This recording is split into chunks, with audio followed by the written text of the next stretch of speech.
बच्चों, आज क्लास में आप सभी का हार्दिक स्वागत है। आज का जो चैप्टर मैं लिया हूँ कक्षा 10वीं का त्रिकोणमिति समीकरण एवं सर्व समीकरण। इसके अंतर्गत मैं त्रिकोणमिति समीकरण को किस प्रकार हल किया जाता है उसके बारे में बताऊंगा। तो दो सवाल लिया हूँ, आपको दोनों सवाल हल करके बताऊंगा, फिर आपको समझ में आ जाएगा किस प्रकार हम त्रिकोणमिति समीकरण को हल करते हैं। कक्षा 9वीं में मैं बता चुका हूं, पिछले वीडियो में मैंने बताया हूं कि किस प्रकार हम त्रिकोणमिति समीकरण को हल करते हैं। तो हम यदि कोई स्टूडेंट उस वीडियो को नहीं देखे होंगे तो देख लेंगे, तभी जो है ये जो समझ में आएगा। तो सबसे पहले हमको त्रिकोण कुछ कोणों के लिए हम त्रिकोणमिति अनुपात याद रखनी होगी, तभी जो है ये सवाल बनेगा। तो सबसे पहले पहला सवाल देखते हैं। 2 cos square theta minus √3 cos theta equal to 0। इसमें हमको अज्ञात कोण अर्थात थीटा का मान हमको निकालनी है। तो किस प्रकार हम हल करते हैं उसको देखते हैं। तो सबसे पहले हमको √3 cos थीटा को पक्षांतर करनी है। 2 cos स्क्वायर थीटा, तो हम जानते हैं जब पक्षांतर करते हैं तो चिन्ह बदल जाता है, ऋण की जगह धन हो जाएगा, तो √3 cos थीटा इक्वल टू 0 होगा। अब चूंकि यहाँ पे cos स्क्वायर है, यहाँ पे cos है, तो दोनों में से cos कट जाएगा, तो हमको प्राप्त होगा, सॉरी 0 नहीं रहेगा, एक cos और cos कट जाएगा, या फिर हम इस प्रकार लिख सकते हैं cos थीटा इंटू स्क्वायर को cos theta into cos theta लिख सकते हैं इक्वल टू, ये सेम रहेगा √3 cos थीटा। ये cos और cos कट गया, हमको हमारे पास बचा 2 cos थीटा इक्वल टू √3। अब बहुत सिंपल समीकरण हमको प्राप्त हो गया है। अब इसको हम आसानी से इसमें से थीटा का मान निकाल सकते हैं। चलिए आगे हल करते हैं। 2 को पक्षांतर करेंगे तो cos थीटा इक्वल टू √3/2 प्राप्त होगा। अब चूंकि इधर cos आ गया है, इधर हमको cos लानी है, तो हम अब देखते हैं √3/2। हम देखेंगे कि cos में किसका जो मान है वो √3/2 होता है। तो cos में पता है ये 0 अंश, 30 अंश, 60 अंश, 90 अंश, तो यहाँ पे cos 0 का मान 1 होगा, इसका मान √3/2 होता है, इसका मान होता है 45 अंश, 60 अंश और ये 90 अंश। और cos 45 अंश का मान 1/√2 होता है, cos 60 का मान 1/2 होता है और cos 90 का मान 0 होता है, ये हमको पता है। अब यहाँ पे हम देखेंगे कि cos में किसका मान जो होता है √3/2 होता है। तो यहाँ पे cos 30 का मान जो होता है वो √3/2 हो रहा है।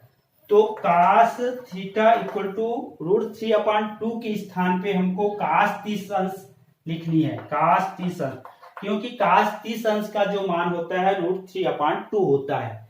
याद रखेंगे, फिर से सुन लीजिए। यहाँ पे cos थीटा बराबर √3/2 प्राप्त हुआ है।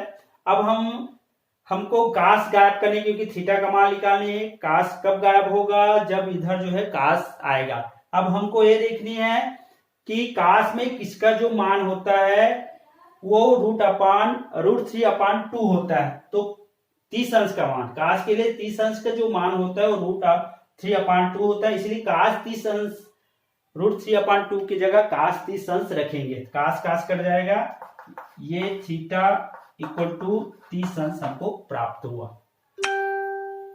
तो याद रखेंगे साइन में भी √3/2 होता है, साइन 60 अंश का मान √3/2 होता है। तो हमको cos नहीं लेनी है, क्योंकि साइन नहीं लेनी है, क्योंकि cos इसमें cos है, cos को गायब करने इसलिए cos लेनी है। इस प्रकार हम इस समीकरण को हल इस प्रकार किए हैं। थीटा का मान हमको 30 अंश प्राप्त हुआ है। चलिए अब दूसरा करते हैं।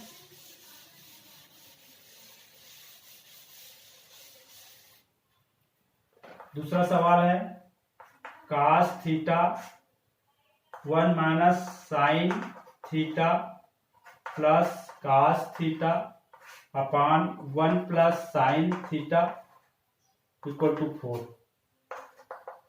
ये सवाल थोड़ा लंबा बनेगा, ध्यान से देखेंगे। सबसे पहले दोनों में देखते हैं कि क्या उभयनिष्ठ है, क्या कॉमन है। तो cos थीटा दोनों में दिख रहा है, इसलिए cos थीटा जो है वो उभयनिष्ठ निकाल लेते हैं। cos थीटा उभयनिष्ठ निकला, यहाँ पे 1 बचेगा, 1 अपान 1 माइनस साइन थीटा प्लस यहाँ पे 1 बचेगा, cos थीटा बाहर निकला तो 1 plus sine theta equal to 4। ये पहला स्टेप हो गया। चलिए आगे बढ़ते हैं। आप दूसरा स्टेप ब्रैकेट के अंदर को हल करेंगे। ब्रैकेट के अंदर जो है दोनों त्रिकोणमिति अनुपात है, उसको हमको जोड़नी है, बटा के रूप में है। कैसे जोड़ेंगे चलिए देखते हैं। अब चूंकि शॉर्टकट बताया था मैं, हर बराबर नहीं है तो तीजा गुना कर देते हैं। इसका इसके साथ गुना होगा तो 1 प्लस साइन थीटा प्राप्त होगा, फिर प्लस, फिर इन दोनों का गुना करेंगे तो 1 माइनस साइन थीटा, 1 से गुना करेंगे वही प्राप्त होता है। अब हर का हर के साथ गुना हो जाएगा, इसका जो लघुत्तम है इन दोनों को गुना करने पर प्राप्त होगा। तो यहाँ पे 1 minus sine theta into 1 plus sine theta हमको प्राप्त होगा इक्वल टू 4 आए होगा। चलिए अब वो प्लस साइन थीटा और माइनस साइन थीटा दोनों कट जाएगा, तो हमको प्राप्त हुआ cos थीटा 1 और 2 प्राप्त होगा। ये यहाँ पे सूत्र लग जाएगा a plus B A minus B, A plus B into A minus B equal to A square minus B square होता है।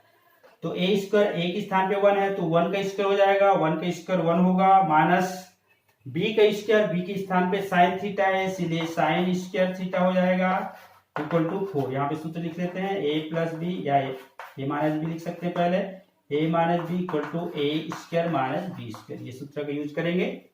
चलिए आगे करते हैं। अब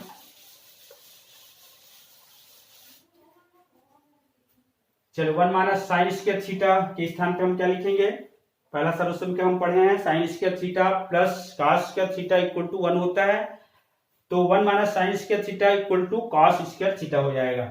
तो cos थीटा 2 अपान इसके स्थान पे हमको cos स्क्वायर थीटा लिखनी है, ये हो जाएगा इक्वल टू 4। चलिए अब ये दोनों इसमें से cos थीटा और इसमें से दोनों cos थीटा इसलिए एक cos थीटा कट जाएगा। चलिए इस बार इसको एक पहले 2 बार लिख लेते हैं, 2 अपान cos theta into cos theta, square है इसलिए 2 बार लिख सकते हैं इक्वल टू 4। ये cos और cos कटेगा, 2 अपान cos थीटा इक्वल टू 4, इस प्रकार हमको प्राप्त हुआ। चलिए इसको हल करेंगे, अपान 1 कर सकते हैं इसको। अब चूंकि दोनों तरफ बटा है, बराबर के चिन्ह है इसलिए तीजा गुना करेंगे बटा को हटाने के लिए। तो इसका इसके साथ पहले गुना कर लेते हैं, 4 cos थीटा हो जाएगा इक्वल टू 2 एकम 2, इसका इसके साथ गुना, ये हो गया 2 एकम 2। चलिए अब आसानी से हम हल कर सकते हैं इसको। 4 cos थीटा इक्वल टू 2, पहले 4 को पक्षांतर करेंगे, cos थीटा इक्वल टू 2 अपान 4 हो जाएगा, 2 एकम 2, 2 दूनी 4, 1/2 हमको प्राप्त हुआ। अब हम ये देख रहे हैं हमको कि cos में 1/2 किसका मान होता है, cos में 1/2 का मान किसका होता है। तो cos 60 अंश का जो मान होता है वो 1/2 होता है, इसलिए हम 1/2 के स्थान पे cos 60 अंश लिखेंगे। याद रखेंगे यहाँ पे cos को गायब करनी है, थीटा का मान निकालनी है, इसीलिए इधर हमको cos लानी है। तो हम देखेंगे कि cos में किसका मान 1/2 होता है। तो cos 60 का अंश का जो मान होता है वो 1/2 होता है, इसीलिए यहाँ पे 1/2 के स्थान पे cos 60 अंश लिखेंगे। cos कट जाएगा, हमको प्राप्त हुआ थीटा इक्वल टू 60 अंश। इस प्रकार हम आसानी से इस सवाल को कर सकते हैं। तो हम इस प्रश्नावली में और सवाल है तो अब सभी को आसानी से